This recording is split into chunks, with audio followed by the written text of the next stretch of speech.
Bien, tenemos el mismo mecanismo de videos anteriores, pero ahora en una posición distinta. En esta ocasión el eslabón OA está girado 60 grados con respecto a la vertical en el cuarto cuadrante medido desde O. Bien, como ya el problema nos pide la misma pregunta. ¿Qué velocidad se requiere en el punto D? ¿Qué velocidad tiene el punto D? Cuando la velocidad angular del eslabón BA es de 40 radian por segundo en el sentido contrario de las manecillas de reloj. Bien, entonces sabemos las dimensiones. Observen que es un mecanismo de 4 barras, ¿sale? El eslabón fijo, la manivela, la biela y el oscilador. ¿Okay? Entonces, aunque queda de ustedes comprobar que este mecanismo es un doble oscilador que no cumple la condición de Grashof, pero bueno, eso les queda como trabajo adicional a ustedes. Y también utilizando las ecuaciones vistas en clases, ustedes pueden encontrar el ángulo beta, ¿sale? De acuerdo a este ángulo de entrada del mecanismo tiene un grado de libertad, así es que con la entrada teta debe ser suficiente para definir la posición del mecanismo. Entonces queda de ustedes determinar el ángulo beta, que es el ángulo de la biela, y el ángulo gamma del oscilador. Aplicando estas ecuaciones deberían llegar a estos resultados. Beta es 113.93 grados. Tomen en cuenta que aquí lo estoy midiendo con respecto a la vertical, aquí solo por simplicidad, ¿sí? Tomen en cuenta que si hacen este análisis, beta les va a salir, ya saben ustedes, medido con respecto a la horizontal y con sentido contrario de las manecillas. Tomen eso en cuenta por si sus cálculos no coinciden con los míos. Perdón, aquí estoy mal, perdón. Beta, el ángulo beta está medido desde aquí, perdón. Son 113.93 grados. Y gamma, este sí está medido desde el eje X, es de 71.1 grados. Entonces el ángulo beta que tengo aquí está medido respecto al eje X. Entonces la figura quedaría más bien así. Bueno, entonces lo que me interesa ahorita es el análisis de velocidad. Como ya les comenté en anteriores videos, voy a resolver el mecanismo primero por el método vectorial, método que ya hemos visto mucho en clases. Bien, entonces, siguiendo con esto, visualizamos que el eslabón BA tiene movimiento plano general.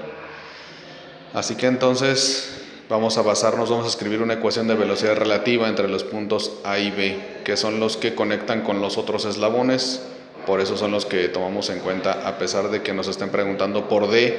D no está conectado con el eslabón BA, así que no puedo sacar su velocidad inmediata de forma directa, digamos, pero sí puedo obtener la velocidad de B, y la velocidad de B es la que me va a ayudar a obtener la velocidad de D, ya que pertenecen al mismo eslabón. Entonces voy a escribir una ecuación de velocidad relativa para el eslabón BA. Entonces la ecuación de velocidad relativa debería quedar así.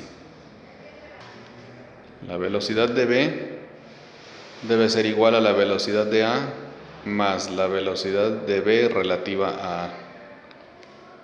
Entonces eso le nombramos ecuación 1. Entonces ahora vamos a visualizar los vectores de velocidad angular. Bien, entonces de velocidad lineal. La velocidad de A debe ser un vector, la absoluta me refiero, la velocidad absoluta de A, debe ser un vector que sea perpendicular al eslabón OA, ya que OA está trazando círculos alrededor de O y O está fijo. Entonces la velocidad de A debe ser perpendicular al eslabón OA. Lo mismo para la velocidad B. La velocidad B, su velocidad absoluta, es decir, medida contra un punto que esté fijo, es c, está con respecto a c. Entonces la velocidad de b debe ser un vector que sea perpendicular al eslabón bc, ya que la velocidad lineal de b es tangencial al círculo que tiene de radio bc y centro en c. Entonces los vectores de velocidad trazados quedarían así. El vector velocidad perpendicular a la línea OA, la velocidad de A, y el vector velocidad de B perpendicular a la línea BC. Finalmente, para completar la ecuación 1 necesitamos la velocidad relativa de B con respecto a A, es decir, como si A estuviera fijo. La velocidad de B, que tendría el punto B, si A estuviera fijo. La velocidad de B entonces sería de nuevo un vector perpendicular a la línea AB. ¿Sale? Esa sería la velocidad relativa de B respecto a A y apuntaría así. La velocidad relativa de B respecto a A debe ser entonces un vector que sea perpendicular a la línea AB, porque repito, es como si B girara en torno a A y A estuviera fijo. ¿Okay? Bueno, entonces tenemos los datos suficientes. Nos faltan los ángulos. Recuerden, por ejemplo, para la velocidad de A, recuerden que la velocidad de A es perpendicular a la línea OA, y si la línea OA forma el ángulo θ con el eje Y, la velocidad A forma el mismo ángulo pero con el eje X. Hago aquí una manipulación del ángulo beta porque medido desde el eje X va a ser un poco más confuso encontrar la velocidad, el ángulo por ejemplo de la velocidad relativa de B, pero ahorita voy para allá. Pero repito, coloqué a B medido desde el eje Y, porque el método que utilizamos para resolver la posición nos da beta medido respecto al eje X, que son 113 grados. Pero como yo lo voy a colocar aquí por simplicidad, pues se ve fácilmente que es de 23.93 grados, ¿sale? Entonces voy a modificar ese dato para que quede claro. Entonces tenemos que beta entonces es 23.93 grados, ¿sale? Bueno, ahorita en un momento explico por qué hice esa modificación.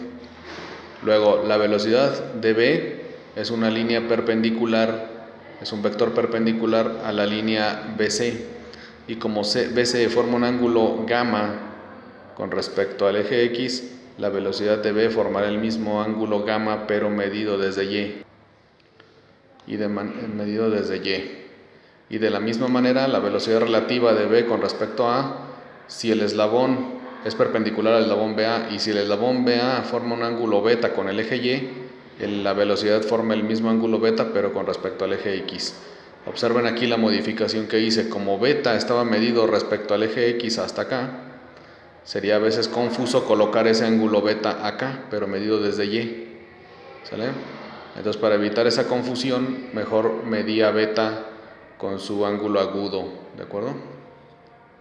Recuerden que si medimos con ángulos agudos, las direcciones de los vectores nos quedan a nosotros, pues, ¿no? Debemos discernirlos nosotros. Bueno, entonces estamos en condiciones ya de escribir los tres vectores de la ecuación 1. Vamos a escribir los tres vectores, la velocidad de B, la velocidad de A y la de B relativa a A.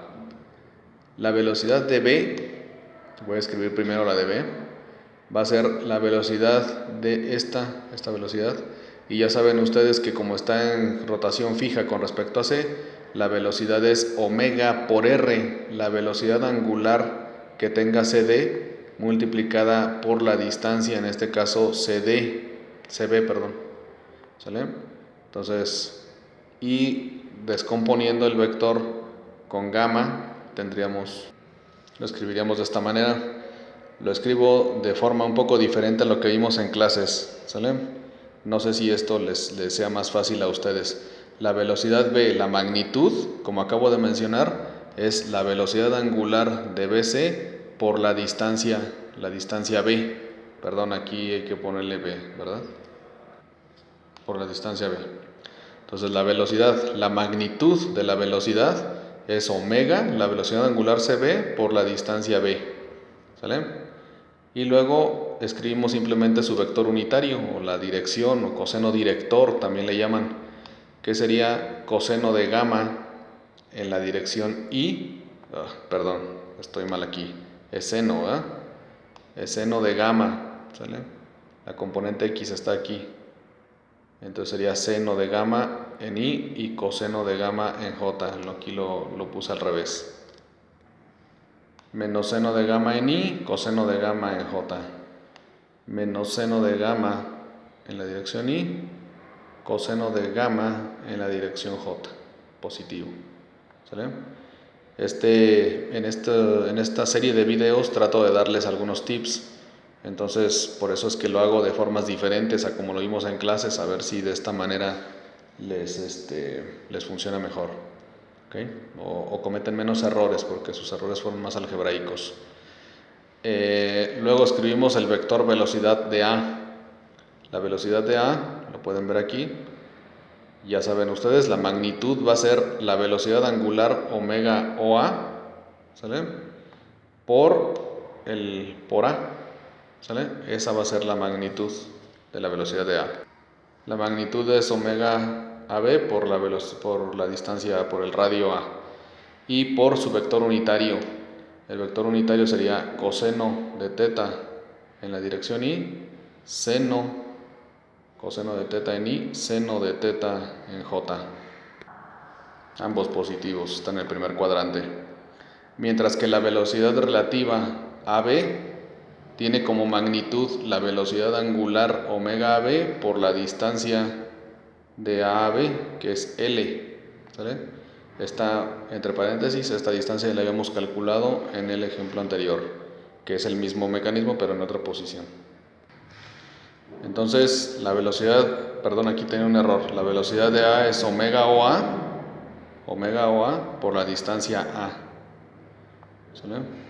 Luego la velocidad AB va a ser la velocidad angular que tenga AB, que la conocemos, por la distancia L, y además por el coseno director, ¿sale? El coseno director, por supuesto, de la velocidad.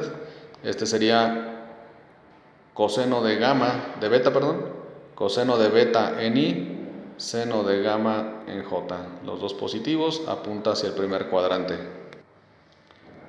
Bien, coseno de beta en Y, seno de beta en J. Y tenemos listas las tres velocidades para sustituir en la ecuación 1. Recuerden que la ecuación 1 es una ecuación vectorial, por lo que tendremos que escribir dos ecuaciones, una para la dirección Y, una para la dirección J, ¿sale? Debido al tiempo del video y a la memoria de la cámara, voy a escribir las dos ecuaciones de un solo jalón. De esta manera sustituimos en la ecuación 1 y tenemos las dos ecuaciones que muestro acá, ¿vale? Pueden ustedes pausar el video y verificar que estas ecuaciones sean correctas, por favor. Bien, de este sistema de ecuaciones tenemos dos incógnitas. Una es omega BC, que es precisamente la que queremos saber, porque sabiendo la velocidad angular BC, ya podemos saber la velocidad angular, la velocidad lineal que debe tener el punto D. Y la otra incógnita es omega OA, esa no la tenemos, la velocidad angular OA. Y la velocidad angular AB nos la dan, es la de 40 radian por segundo, ¿sale? Entonces resolvemos el sistema de ecuaciones, despejo de una ecuación omega OA y la sustituyo en la otra para obtener omega BC. De nuevo, por cuestiones de tiempo, voy a saltarme los pasos. Bien, el desarrollo queda así. De nuevo, los invito a que pausen el video y verifiquen si lo que está ahí desarrollado es correcto. Por aquí juego un poco con los signos de los términos, pero aquí lo extraigo para que tengan cuidado, porque pienso que podrían quedar dudas en los signos que tienen estos corchetes, ¿vale?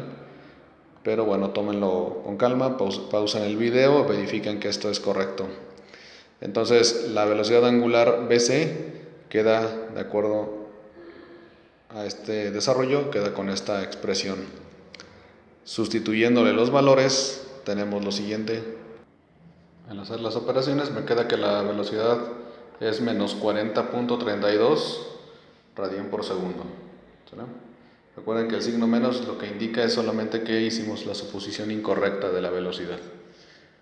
Bien, finalmente obtenemos la velocidad, ya sabemos la velocidad angular que tiene BC.